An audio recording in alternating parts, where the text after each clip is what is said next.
अस्सलाम वालेकुम।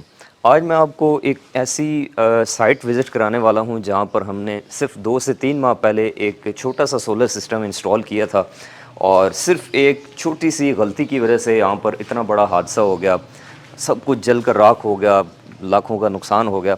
तो इसके पीछे सिर्फ़ एक छोटी-सी रीज़न थी, एक लापरवाही थी जिसकी वजह से यहाँ पर इनका काफ़ी नुकसान हुआ है। तो मैं चाहता हूँ कि आपको मैं ये लोकेशन विज़िट कराऊँ और आपको दिखाऊँ कि यहाँ पर ऐसी क्या मिस्टेक की गई है जिसकी वजह से यहाँ पर आग लग गई। देखें, आजकल गर्मी का मौसम है, जुलाई अगस्त चल रहा है और इस मौसम के अंदर अमूमन वैसे भी प्रैक्टिस यही है, पाकिस्तान में लोग यूँ करते हैं कि जब भी उन्होंने कोई जनरेटर ख़रीदना होता है या फिर सोलर सिस्टम इंस्टॉल करवाना होता है तो छत पे बनी हुई जो ममटी होती है तो उस ममटी के अंदर पूरा सोलर सिस्टम इंस्टॉल किया जाता है। बैटरीज़ को भी उधर ही रखा जाता है, अगर जनरेटर है तो उसको भी उधर ही प्लेस किया जाता है और तारें नीचे लाई जाती हैं। लेकिन प्रॉब्लम ये आती है कि इतनी ज़्यादा गर्मी की वजह से वो जो ममटी होती है, वो जो कमरा होता है, वो इतना ज़्यादा हीट अप हो जाता है, गर्म हो जाता है और उसमें अगर वेंटिलेशन ना हो तो दोपहर के वक्त कोई भी आदमी वहाँ पर खड़ा नहीं हो सकता। तो इस तरह के किसी कमरे के अंदर जिसमें वेंटिलेशन ना हो, उसके अंदर जब आप सोलर सिस्टम इंस्टॉल करते हैं या जनरेटर रखते हैं तो फिर यही होता है जो कि आपको इस वीडियो में नज़र आ रहा है। ठीक इसी जगह के ऊपर हमने 2-3 माह पहले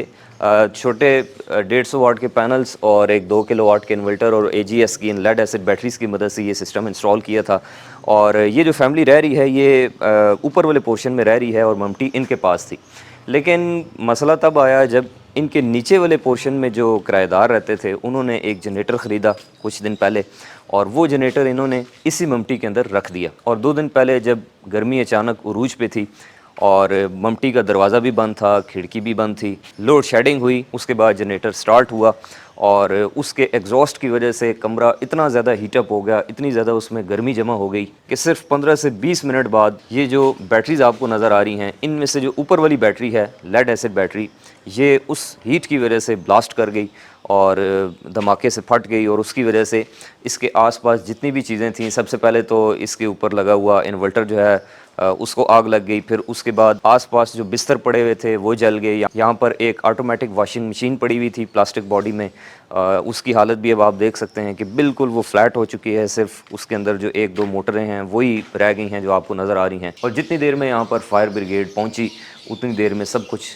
जल कर ख़त्म हो चुका था। इसके अलावा भी इनका काफ़ी सारा सामान था जो कि अब बिल्कुल जल कर राख हो चुका है। और वजह क्या थी कि सिर्फ उस जनरेटर को इन्होंने इस कमरे के अंदर रखा और उसके एग्जॉस्ट से निकलने वाली जो हीट है, उस हीट की वजह से कमरे में इतनी ज़्यादा हीट जमा हो गई कि उसकी वजह से ये जो बैटरी है ये फट गई और इसमें आग लग गई और उसके बाद ये सारा हादसा हो गया। तो देखें, कहने का मकसद ये है कि ये जो लेड एसिड बैटरीज़ होती हैं या कोई भी बैटरीज़ कर लें, टेम्परेचर उनके लिए ज़हर कातिल होता है। बैटरीज़ को कभी भी आपने गर्म जगह के ऊपर नहीं रखना होता और अगर रखें भी तो उस जगह के ऊपर प्रॉपर वेंटिलेशन का, हवा का इंतज़ाम होना चाहिए। और जनरेटर को तो कभी भी आप ममटी के अंदर ना रखें क्योंकि ममटी पहले ही गर्म होती है और अगर आप गलती से उसका दरवाज़ा बंद कर देंगे ममटी का तो उसके बाद उसकी जो एग्जॉस्ट है उसकी वजह से मज़ीद ज़्यादा हरारत जमा हो जाएगी, तो वैसे भी आग लग सकती है। तो अल्लाह ताला से दुआ है कि अल्लाह पाक आपकी, हम सब की जान और माल की हिफाजत फरमाए। आमीन। बहुत शुक्रिया।